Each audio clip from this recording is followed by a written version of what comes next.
சில குறிப்பிட்ட சூறாக்களுக்கு பெருமானா ஸல்லல்லாஹு அலைஹி வஸல்லம் அதனுடைய மகத்துவத்தை, அதனுடைய முக்கியத்துவத்தை உம்மத்திற்கு சொல்லித்தர மறக்கவில்லை.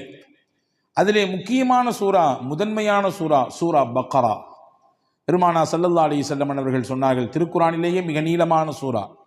அந்த சூறாவை பற்றி அறிமுகப்படுத்தும் பொழுது சொன்னார்கள், இக்ரஊ சூரத்தல் பக்கரா, நீங்கள் சூரா பக்கரா ஓதுங்கள், வீட்டிலே சூரா பக்கரா ஓதுங்கள்.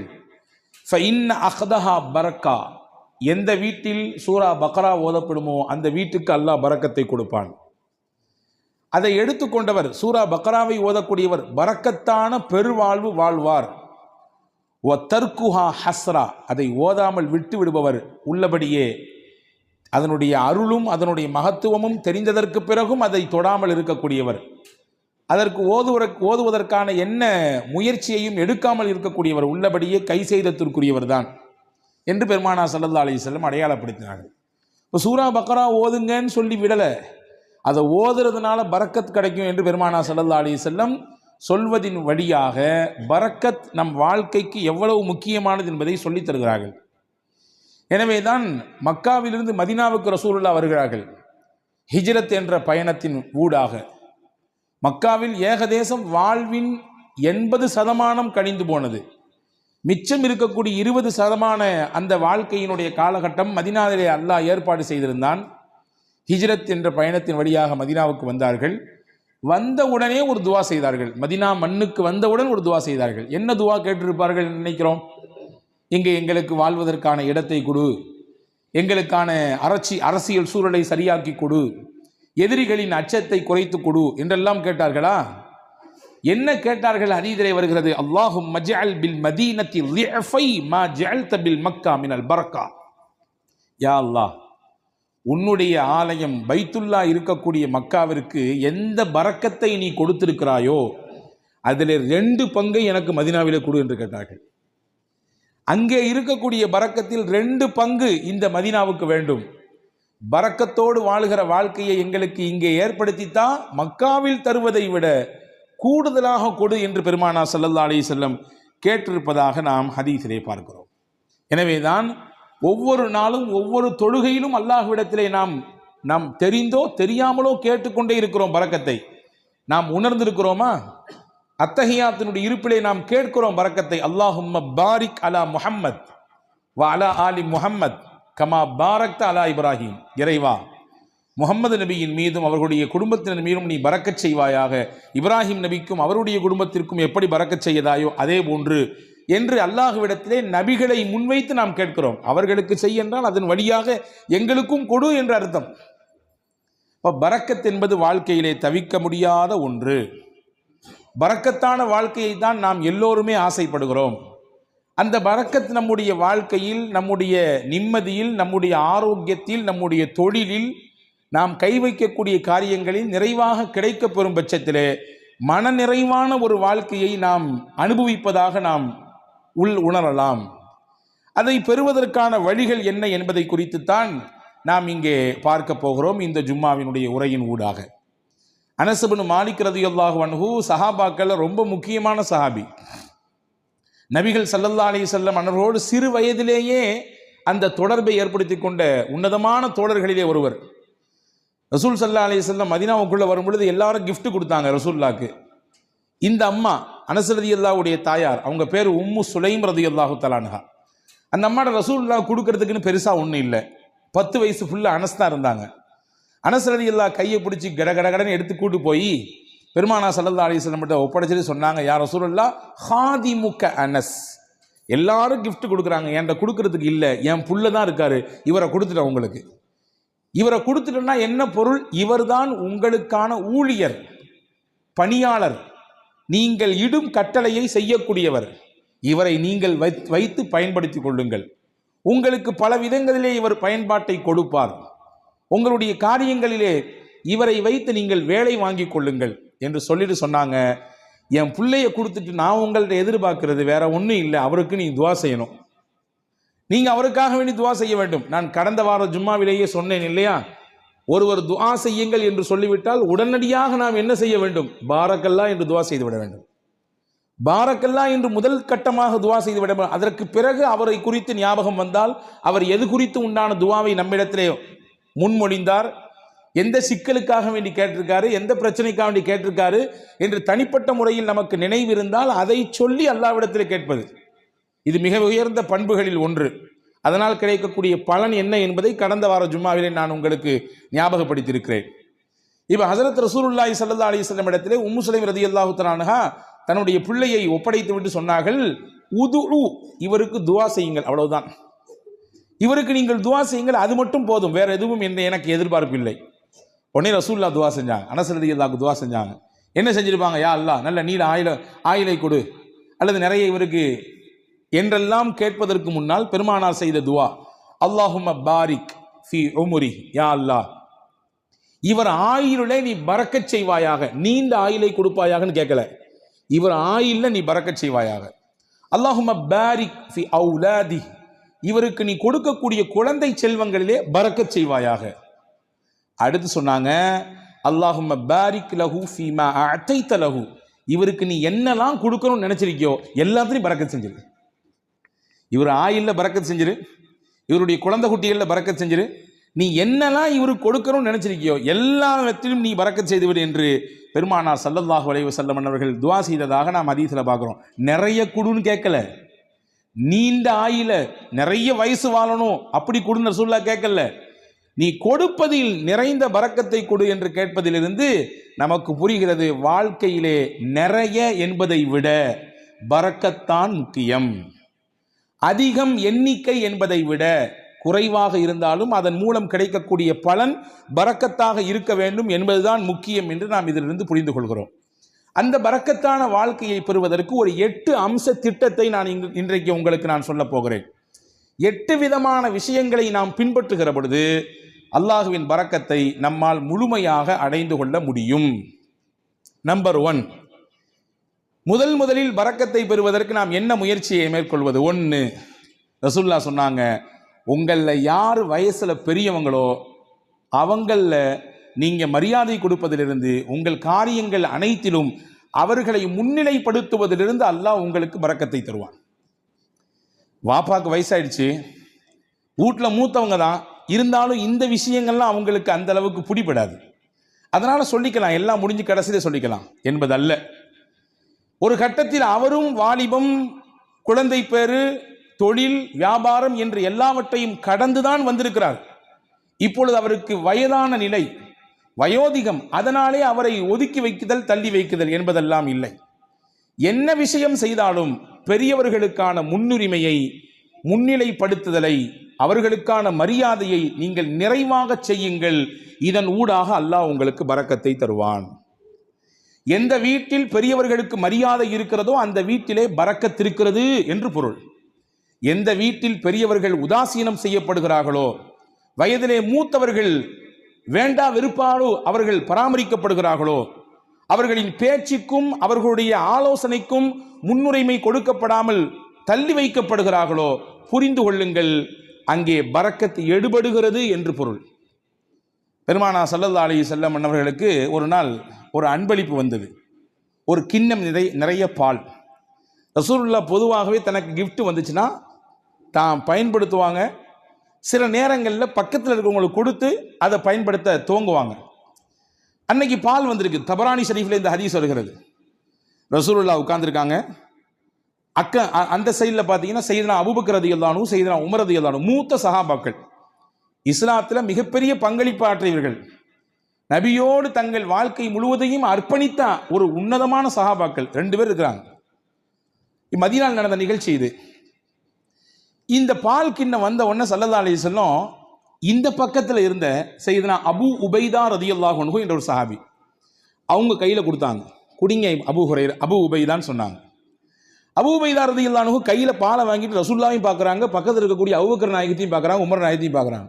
என்னடா இது, நபிக்கு ரொம்ப நெருக்கமானவங்க 2 பேரும் அங்கே இருக்க, நமக்கு ரசூலுல்லாஹ் கொடுக்குறாங்களே என்பதுதான் அவர்களின் பார்வையின் பொருள். பார்த்துட்டு ரசூலுல்லாஹ்ட்ட சொன்னாங்க, யா ரசூலல்லாஹ் அன்த அவுலா பிஹி மின்னி, இந்த பாலை முதலாக அருந்துவதற்கு என்னை விட நீங்கள் தான் தகுதியானவர்கள். ஏன்னா நான் சாதாரண அபு உபைதா, நீங்க அல்லாவின் ரசூல், அல்லாவின் ரசூல் நீங்கள். எனவே நீங்கள் தான் இதை துவங்கி வைக்க வேண்டும். ரசூலுல்லாஹ் சொன்னாங்க, ஹுத் யா அபா உபைதா, எடுங்கள், குடியுங்கள் அப்படின்னு சொன்னாங்க. இப்போ ரெண்டாம் கட்டமா அபூபக்கர் நாயகத்தை பார்க்குறாங்க, உமர் நாயகத்தை பார்க்குறாங்க. பார்வையின் அர்த்தம் என்ன? என்னை விட இஸ்லாமிய வருகையில் முதன்மையானவர்களாச்சே இவர்கள் எல்லாம், பங்களிப்பு செய்வதிலே முக்கியமானவர்களாச்சே இவர்கள் எல்லாம், அவங்க குடிச்சா நல்லா இருக்குமே என்ற பெருந்தன்மையான மனதோடு செய்தனா அபூ உபைதா ரலியல்லாஹு பார்க்கும் பொழுது ரசூலுல்லாஹ் அப்பவும் சொன்னாங்க, அபூ உபைதா நீங்க தான் குடிக்கணும், குடிங்கன்னாங்க. செய்தனா அபூ உபைதா ரலியல்லாஹு அன்ஹு குடிக்க துவங்கும் நேரத்திலே கையில் பக்கத்தில், வாய்க்கு பக்கத்தில் பால் கிண்ணம் போய்விட்டது. ஆனாலும் அவர்கள் மனம் ஏதோ ஒரு விஷயத்திற்காக வேண்டி மறுக்கிறது. கீழே கொண்டு வந்து சொன்னாங்க, யா ரசூலுல்லாஹ் நீங்க குடிச்சிட்டு தந்தா நல்லா இருக்கும். மூணாவது தடவையாக பெருமானா ஸல்லல்லாஹு அலைஹி வஸல்லம் அபூ உபைதா ரலியல்லாஹு இடத்திலே சொன்னார்கள், இஷ்ரப், அபூ உபைதா நீங்கள் குடியுங்கள். ஃபைன்னல் பரக்கத்த மஅ அகாபிரினா, பரக்கத் என்பது நம்மிலே யார் வயதிலே பெரியவர்களாக இருக்கிறார்களோ அவர்களிடத்திலிருந்து தான் துவங்குகிறது. இங்கே இருக்கும் நபர்களிலேயே வயதால் பெரியவர் நீங்கள். என்னை விட, அபூபக்கர் ரலியல்லாஹு விட, உமர் ரலியல்லாஹு விட வயதால் மூத்தவர்கள் நீங்கள். நீங்கள் குடிக்க வேண்டும், அங்கிருந்து பரக்கத் கிடைக்க வேண்டும். ஃபமல்லம் யர்ஹம் சகீரனா வலம் யுஜல்ல கபீரனா ஃபலைஸ மின்னா, நம்மிலே சிறியவர்கள் மீது இரக்கம் காட்டாதவர்கள், பெரியவர்களுக்கான மூத்தவர்களுக்கான கண்ணியத்தை தராதவர்கள் நம் வழியை சார்ந்தவர்கள் இல்லை என்று பெருமானா ஸல்லல்லாஹு அலைஹி வஸல்லம் வார்த்தையோடு சொல்லி முடிக்காமல் அதை செயல்படுத்தியும் காண்பித்தார்கள். இப்போ பரக்கத் எங்கிருந்து துவங்குகிறது? எந்த இடத்தில் மூத்தவர்களுக்கான மரியாதை இருக்குமோ, கண்ணியம் இருக்குமோ, அவர்களுடைய சொல்லுக்கான மிகச்சிறந்த அந்த புரிதலோடு அதை எதிர்கொள்ளக்கூடிய பக்குவம் இருக்குமோ, அங்கே பரக்கத்தும் இருக்கும். இதுக்கு நேர்மாறாக பெரியவர்கள் உதாசீனப்படுத்தப்படுவதும், அவர்களுடைய கண்ணியம் சீர்குலைக்கப்படுவதும், வேண்டா வெறுப்போடு அவர்களை அரவணைப்பதும் பராமரிப்பதும், அவர்களுடைய வார்த்தைகள் தூக்கி வீசப்படுகிற நிலையிலே வைக்கப்படுவதும் பரக்கத்தை எடுப்பதற்கான வழி என்று மார்க்கம் நமக்கு கற்றுத்தருகிறது. அப்போ முதல் விஷயம், 8 விஷயத்தில் முதல் விஷயம், பரக்கத்தான பெருவாழ்வு வாழ்வதற்கு மூத்தவர்களின் அந்த கண்ணியம் காக்கப்பட வேண்டும். இரண்டாவது, உறவுகளும் சொந்தங்களும் அரவணைக்கப்பட வேண்டும். அதிலே பரக்கத் இருக்கிறது. உறவுகளையும் சொந்தங்களையும் அரவணைத்து வாழ்தல் தான் நமக்கு இஸ்லாம் காட்டி தந்திருக்கிற அற்புத வழி. பல நேரங்களிலே அதிலே பல பெருத்த சிக்கல்கள் இருக்கத்தான் செய்யும், சிக்கல் இல்லாமல் இல்லை. உறவுகளை திருப்திப்படுத்தி நிம்மதியோடு இணைந்து வாழ்வதிலே பல சிக்கல்கள் இருக்கத்தான் செய்கிறது, அதிலே மாற்று கருத்து இல்லை. ஆனாலும் அந்த சிக்கலையும் எதிர்கொண்டு விவகாரங்கள் ஏற்படுகிற பொழுது அதையும் மிகச்சரியாக கையாண்டு உறவை தன் கையிலிருந்து நழுவ விடாமல் பாதுகாத்து யார் இணைத்துக் கொள்கிறாரோ, பெருமானார் சொன்னார்கள், பரக்கத்தான வாழ்க்கை அல்லாஹ் அவருக்கு கொடுப்பான்.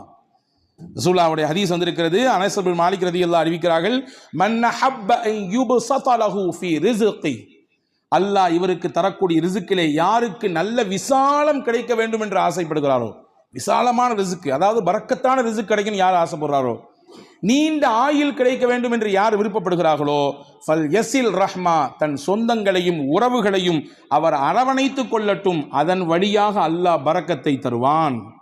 அப்ப இதுக்கு நேர் ஆப்போசிட் என்ன? உறவுகளும் சொந்தங்களும் யாருடைய மனதிலே ஒரு பெரிய விஷயமாகவே இல்லை.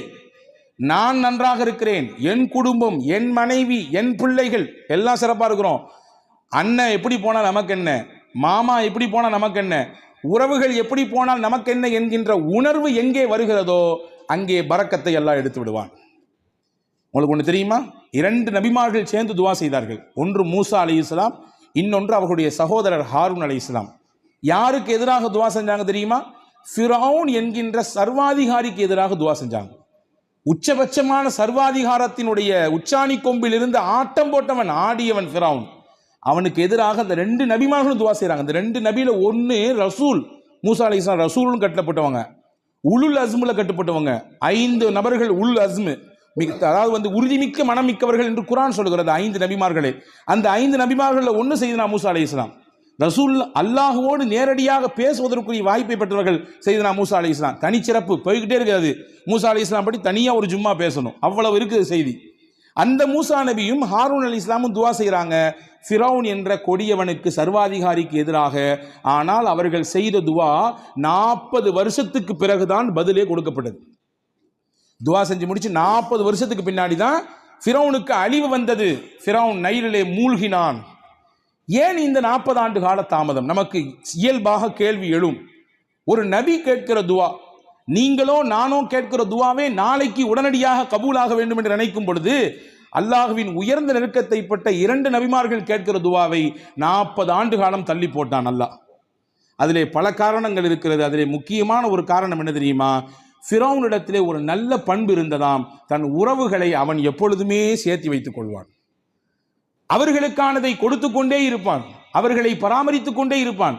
அல்லாஹ் நினைத்தான், இந்த பண்பில் இருந்தாவது அவனுக்கு ஏதாவது ஒரு சில நிமிடமாவது அவன் கொஞ்சம் ஒதுங்கி நம்மின் பக்கம் வரமாட்டானா என்று அல்லாஹ் எண்ணினான். எனவே அந்த வேதனையை கொஞ்சம் தள்ளி போட்டு கொண்டே இருந்தான். தள்ளி போட்டு 40 வருடங்களுக்கு பிறகுதான் இனிமேலும் இவன் திருந்துவதற்கு வாய்ப்பே இல்லை என்ற பொழுது அந்த நபிமார்களின் துவாவை ஏற்றுக்கொண்டு அவனுக்கு அழிவை கொடுத்தான். அப்போ இஸ்லாத்தின் மிகப்பெரிய விரோதியாக அல்லாஹ்விற்கே சவால் விழுகிற இடத்திலே, உனக்கு நிகரானவன் நான் என்று சொல்லும் இடத்தில் இருந்த ஃபிரௌனுக்கே வேதனை தள்ளி போடப்பட்டது. எதன் காரணமாக? உறவை அவன் சேர்த்து கொண்டான், உறவை அவன் பிரியவில்லை, உறவுக்கானதை மிகச்சரியாக கொடுத்தான் என்ற ஒரு காரணத்திற்காக. அப்படி என்றால் அல்லாஹ்வுக்கு விரோதிலாம் நம்ம கிடையாது. அல்லாஹ்வுக்கு நேர் நிகராக நின்று சமமாக சண்டை போடுபவர்கள் கிடையாது நாம். அப்ப நம்மிடத்திலே இந்த உறவு பேணுதல் இருக்கும் பட்சத்திலே அல்லாஹ் பரக்கத்தான வாழ்வை அதன் வழியாக கொடுத்து விடுவான் என்பதை நாம் இங்கே கவனத்தில் கொள்ள வேண்டும். இது 2வது விஷயம். 3வது விஷயம் என்ன? யா அல்லாஹ், எனக்கு பரக்கத்தான வாழ்க்கையை கொடு என்று துவா செய்ய வேண்டும். துவா என்பது முக்கியமானது. அதை கொடு இதை கொடு என்று அவ்வளவு கொடு இவ்வளவு கொடு என்பதை விட, யா அல்லாஹ் நீ எதை கொடுத்தாலும் பரக்கத்தாக கொடு, இப்படி கேட்டு பழக வேண்டும். இவ்வளவு அளவு வேண்டும், இவ்வளவு கனம் வேண்டும், இவ்வளவு எண்ணிக்கை வேண்டும் என்றெல்லாம் கேட்பதை விட, இறைவா எனக்கானது நீ முடிவு செய்யப்பட்டதை தான் தருகிறாய், தருவதிலே பரக்கச் செய், பரக்கத்தானதை கொடு என்று கேட்க வேண்டும். அந்த துவாவை நமக்கு பெருமானார் ஸல்லல்லாஹு அலைஹி வஸல்லம் கற்றுத் தருகிறார்கள். அது அற்புதமான வரலாற்று செய்தி ஒன்று இருக்கிறது. உம்மு சுலைம் ரதியல்லாஹு தஆலா அன்ஹா, அபூ தல்ஹா ரதியல்லாஹு தஆலா அன்ஹு, இவர்கள் இருவரும் தம்பதிகள், கணவன் மனைவி. வெளியூருக்கு போன அபூ தல்ஹா வீடு திரும்பும் நேரத்திலே இவருக்கு பிறந்த பிள்ளை இறந்து போனது. நீண்ட பெரிய சம்பவம், சுருக்கமாக சொல்கிறேன். ஆனால் கணவன் வந்தவுடன் இந்த துக்க செய்தியை மனைவி தன் கணவரிடத்திலே சொல்லாமல் அந்த கணவனை திருப்திப்படுத்தினாள். நல்ல உணவு கொடுத்தால், சமைத்து கொடுத்தால், நன்றாக அவருக்கு பரிமாறினாள். இரவிலே அந்த கணவனின் திருப்தியோடு அவரை மிக சந்தோஷப்படுத்தினார் அந்த பெண்மணி. மகிழ்ச்சியாக அவர்களுக்கு அந்த இரவு தாம்பத்தியத்திலே கழிந்தது. அந்த நிலை முடிந்ததற்கு பிறகு அபூ தல்ஹா ரதியல்லாஹு இடத்திலே உம்மு சலீம் ரதியல்லாஹு சொன்னாங்க, உங்களிடத்திலே யாராவது ஒருவர் ஒரு அமானிதம் கொடுத்து வைத்தார், கொடுத்தவர் வந்து திரும்பி கேட்டார்னா நீங்க கொடுப்பீங்களா மாட்டீங்களான்னு கேட்டாங்க. அபூ தல்ஹா சொன்னார், எப்படி கொடுக்காம இருக்க முடியும், கொடுத்தவர் கேட்டா திருப்பி கொடுக்கத்தானே செய்யணும். அவங்க சொன்னாங்க, அல்லாஹ் நமக்கு பிள்ளையை கொடுத்தான், அவனே எடுத்துக்கிட்டான். என்ன நிலை! இப்படி நான் வந்த உடனே இந்த செய்தியை சொல்லாம இப்படி நான் இப்பொழுது நான் அசுத்தமாக இருக்கும் நிலையில் இப்படி சொல்றியே, நாளை கால் நபி இடத்திலே நான் போவேன், இந்த செய்தியை சொல்லுவேன், என்ன ஏதென்று கேட்பேன் என்று ஹஸரத் அபூ தல்ஹா ரலியல்லாஹு அன்ஹு சொன்ன பொழுது மறுநாள் காலை விடிந்தது. நபி இடத்திலே போனார்கள், செய்தியை சொன்னார்கள். ரசூலுல்லாஹ் அங்கே ஒரு அழகான துவாவை செய்தார்கள். நேற்றிரவு நீங்கள் இருவரும் ஒன்று கூடினீர்கள், தாம்பத்திய உறவை வைத்துக் கொண்டீர்கள். அல்லாஹும்ம பாரிக் லகுமா ஃபீ காபிரி லைலத்திகுமா, நேற்றிரவு நீங்கள் கூடிய கூடுதலிலே அல்லாஹ் பரக்கத் செய்வானாக, உங்களுக்கு மிகச்சிறந்த பகரத்தை தருவானாக. எந்த பொறுமையோடும் எந்த அல்லாஹ்வின் நம்பிக்கையோடும் உங்கள் மனைவி அப்படியான ஒரு நிலையை மேற்கொண்டார்களோ அதற்கு பகரமாக அல்லாஹ் உங்களுக்கு பரக்கச் செய்வான், சிறந்த சந்ததியை தருவான் என்று துவா செய்தார்கள். வரலாற்றிலே வருகிறது, அங்கே இருந்து பிறந்த பிள்ளை வாழ்வாங்கு வாழ்ந்தார்கள், செழிப்பாக வாழ்ந்தார்கள். கல்வி, பொருளாதாரம், வாழ்க்கையின் மேல்தட்டில் இருக்கும் விதத்திலே, எல்லோரும் பார்த்து போற்றும் விதத்திலே அந்த பிள்ளைகளின் வாழ்க்கை எல்லாம் இருந்தது. இதற்கு மூல முக்கிய காரணம் நாயகத்தினுடைய துவா.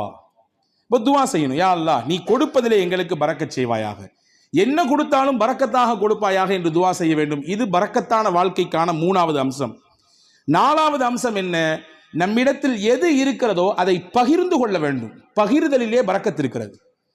தனக்கும் மட்டும்தான், தன் குடும்பத்துக்கு மட்டும்தான் என்கின்ற குறுகிய மனப்பான்மையிலிருந்து வெளியே வர வேண்டும். எது இருந்தாலும் அதை பகிர்கிற அந்த பக்குவம் எந்த நபரிடத்திலே வருகிறதோ அல்லாஹ் தானாக பரக்கத்தை தருவான். ரசூலுல்லாஹி ஸல்லல்லாஹு அலைஹி வஸல்லம் உடைய ஹதீஸ் வந்திருக்கிறது, தஆமுல் வாஹிதி யக்ஃபிஸ் இஸ்னைன் வ தஆமுல் இஸ்னைனி யக்ஃபில் அர்பஅ. 2 நபருக்கான உணவு தான், ஆனா 3 பேர் வந்துட்டாங்க, ஐயோ 2 பேர் தானே சாப்பாடு இருக்குது, 3வது நபர் வந்துட்டாரே என்று யோசிக்க வேண்டாம், விரிச்சு வைங்க, அவரையும் சேர்த்துங்க. அல்லாஹ்வின் ரசூல் சொன்னாங்க, 2 பேருக்கான உணவாக இருந்தாலும் நீங்கள் பகிர வேண்டும் என்ற சிந்தனைக்கு வந்துவிட்டால் அதை 3க்கும் போதுமானதாக அல்லாஹ் ஆக்கிவிடுவான். 3 பேருக்கான உணவு தான், ஆனா 5 பேர் இருக்கிறாங்க, 2 பேரை தள்ளி விடாதீங்க, இது பத்தாது, நமக்கே பத்தாது, யானை பசிக்கு சோள புரியா அப்படின்னு கேட்ட மாதிரிலாம் நம்ம கதை பேச வேண்டாம், சேர்த்திக்குங்க. ரசூல் சொன்னாங்க 3 நபருக்கான உணவு தான், நீங்கள் சேர்த்து ஷேர் செய்யும் பொழுது, அதிலே பகிர வேண்டும் என்ற எண்ணம் வரும் பொழுது அதிலே அல்லாஹ் 5 நபருக்கான பரக்கத்தை செய்து விடுவான். இது வாழ்க்கையிலே யாரெல்லாம் இந்த ஷேரிங்ல இருக்கிறாங்களோ அவங்க எல்லாம் கண்கூடாக பார்க்க முடியும், கண்கூடாக பார்க்க முடியும். ரசூலுல்லாவுக்கு ரொம்ப பிடித்த குடும்பம் ஒரு குடும்பம் இருந்தது, அல் அஷ்அரி. ரொம்ப பிடிக்கும் அவங்கள ரசூலுல்லாவுக்கு. எந்த அளவுக்குன்னா அவங்க என் குடும்பம் ரசூலுல்லாஹ் சொன்னாங்க, என் குடும்பம் அவங்க, என்னிலிருந்தும் அவர்கள், அவர்களிலிருந்தும் நான் என்று சொன்னார்கள். சஹாபாக்கள் ஒன்றும் புரியும், ஏன் இந்த குடும்பத்தை மட்டும் ரசூலுல்லாஹ்வுக்கு ரொம்ப பிடிக்குது? விவரத்தை கேட்டு போனா ரசூலுல்லாஹ் சஹாபாக்கள்கிட்ட சொன்னாங்க, அவங்கள்ட்ட ஒரு சிறந்த பண்பு இருக்குது, தாங்கள்கிட்ட எல்லாரும் ஒரு பயணத்தில் போனானா எல்லாரும் தனித்தனியாக சாப்பாடு கொண்டு வருவாங்க, யாராவது 1-2 பேருடைய சாப்பாடு சீக்கிரமாக தீர்ந்து போயிடும். நீண்ட தூர பயணம் என்பதினாலே அவர்களை அப்படியே கழட்டி விட்டுற மாட்டாங்க, நீங்கள் கொண்டு வந்து காலியாக போச்சா அப்படித்தான் போச்சு, இப்போ இன்னும் ரொம்ப தூரம் இருக்குது, இன்னும் 500 கிலோமீட்டர் போனோம் அப்படித்தான் என்று விட்டுவிட மாட்டார்கள். சாப்பாடு இல்லாதவர்களையும் சேர்த்து ஒரே இடத்தில் உட்கார வைத்து ஒரு பெரிய துணியை எடுத்து கொண்டு வந்த மொத்த சாப்பாடையும் அதிலே கொட்டி கலந்து இருப்பவர்களுக்கெல்லாம் பகிர்ந்து கொடுப்பார்கள். இந்த பகிர்தல் என் பண்பு, என்னுடைய குணம், அது அவங்கள்ட்ட இருக்கிறதுனால அவங்க எங்க குடும்பம் நாங்கள் ரசூல் ஸல்லல்லாஹு அலைஹி வஸல்லம். இப்போ பகிர்தல் இது பரக்கத்திற்கான பெரிய வழி.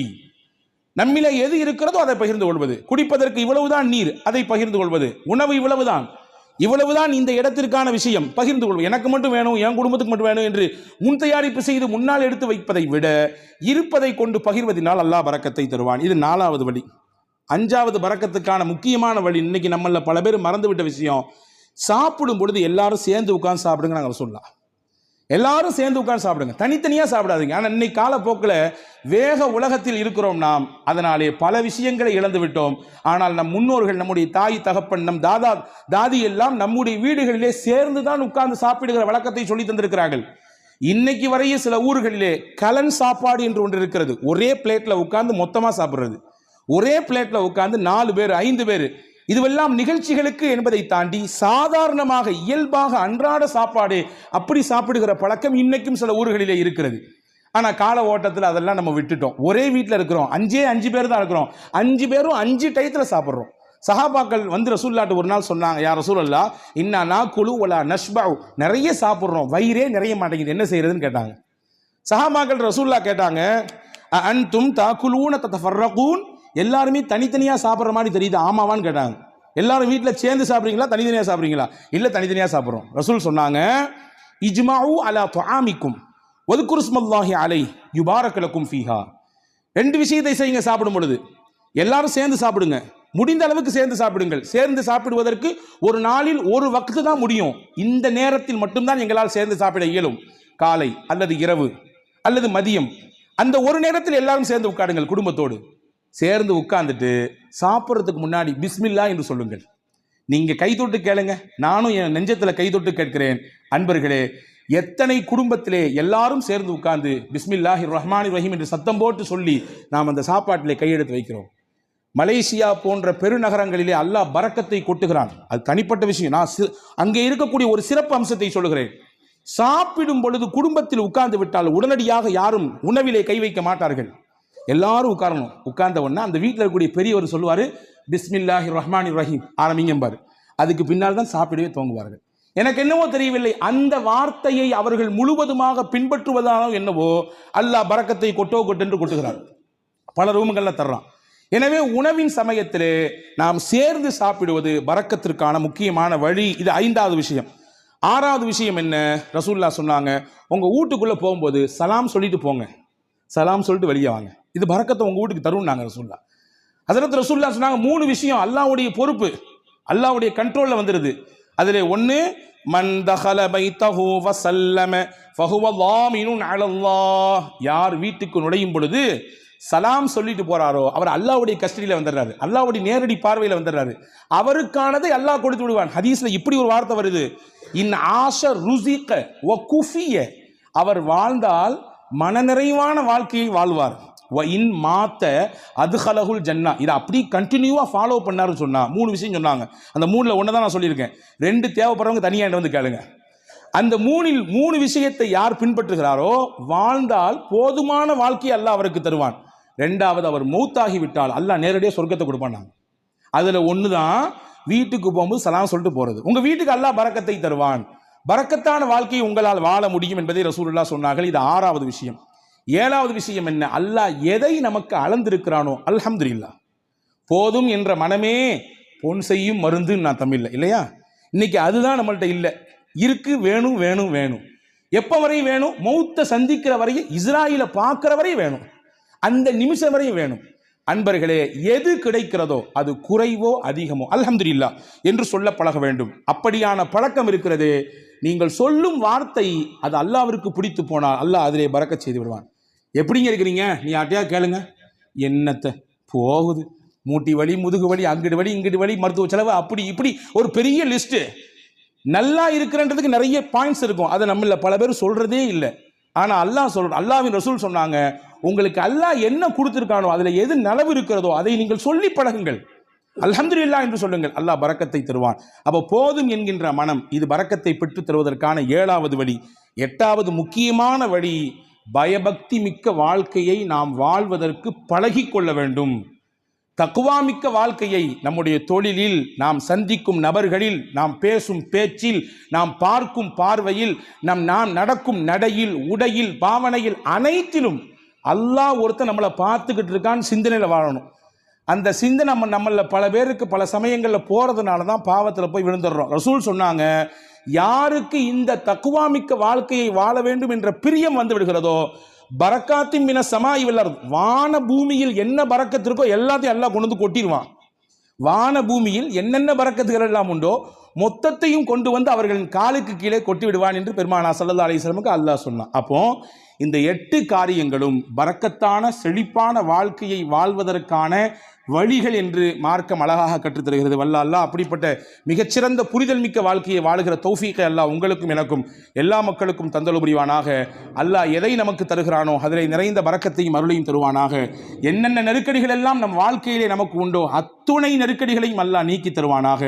நம்முடைய வாழ்வை அல்லாஹ் வசந்தமாக ஆக்கி தருவானாக. இருக்கக்கூடிய கஷ்டங்களை எதிர்கொள்ளக்கூடிய ஆற்றலை தந்து அதை மிக சீக்கிரமாக நம்மிடத்திலிருந்து வெளியாக்குவானாக என்ற உயர்ந்த துஆவோடு விடைபெறுகிறேன். வாஹிர் தாவானா அல்ஹம்துலில்லாஹி ரப்பில் ஆலமீன். அஸ்ஸலாமு அலைக்கும் வரஹ்மத்துல்லாஹி வபரகாத்துஹு.